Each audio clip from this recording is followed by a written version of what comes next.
Do you know your past? Do you know where it is? It's only where you think. Do you know that every relationship you have, close your eyes, just close your eyes.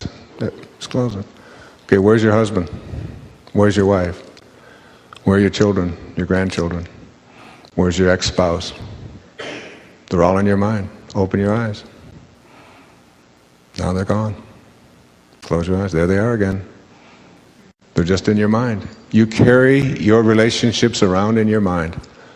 And if your thoughts about your relationships are on what is wrong, what you don't like, what you hate, what they did to you, that will be your experience. And you will materialize or manifest more and more of that pain into your life. If you look at what you love about them and make that the focus of your attention, that will be the nature of your relationship. It's the greatest secret in making any relationship work. It's so simple. Always focus on what you love if you want that to expand in your life.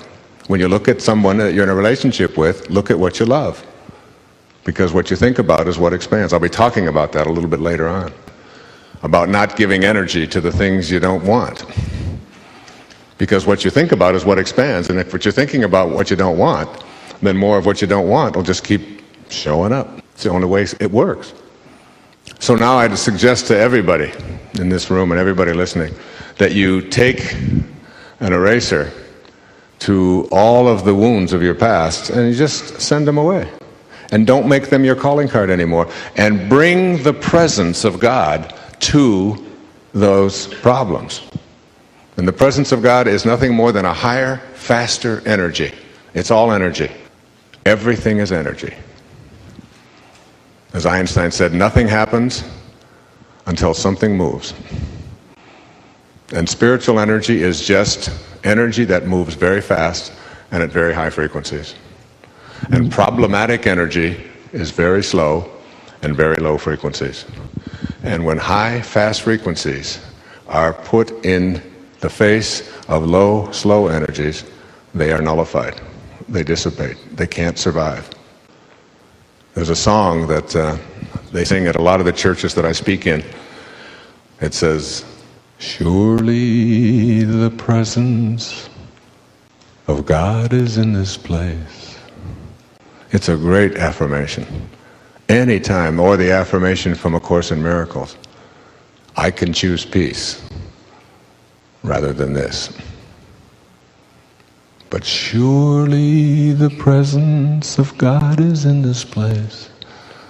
Every time that I have a conflict with one of my children or with any place, I just bring that line to bear on what is I am experiencing right now. I just bring that line to bear. Surely the presence. Because there's no place that God is not. As the little child in India in the 7th century, who was an avatar, who was really God in a human form, and everywhere he would go, people would be healed just by being in his presence. Just like St. Francis. He'd be seen in the village, he'd be seen in the valley at the same time. Lights would emanate from his body wherever he would go. And everyone in the village knew that this was a child of God. This was God in their village without the benefit of an ego. This was an egoless being who had shown up in their village. Which is what I believe our great spiritual teachers were. Like there's ways to reach highest levels of consciousness. One of them is to take on an ego and then spend a big hunk of your life seeing if you can shed as much of it as you can. Which has been my path. But there's another one where you just show up and you never take on an ego in the first place. There's only been a handful of those in recorded history. And this little child was one of them. And the elders in the tribe knew that this was God in a human form.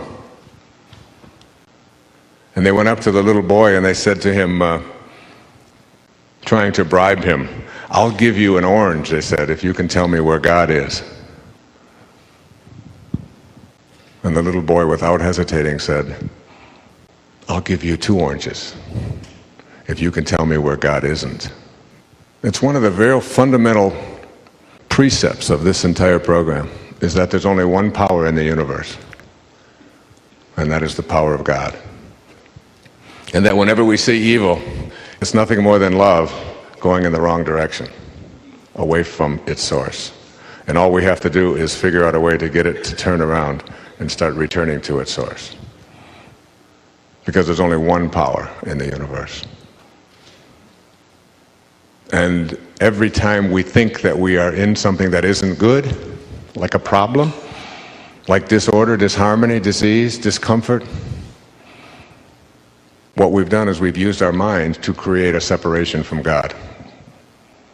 And as long as we are moving away from that source, from that spirit, as long as we're moving opposite of that, those problems continue to manifest. But if we can somehow figure out a way to turn around and move back in that direction, we can eliminate it.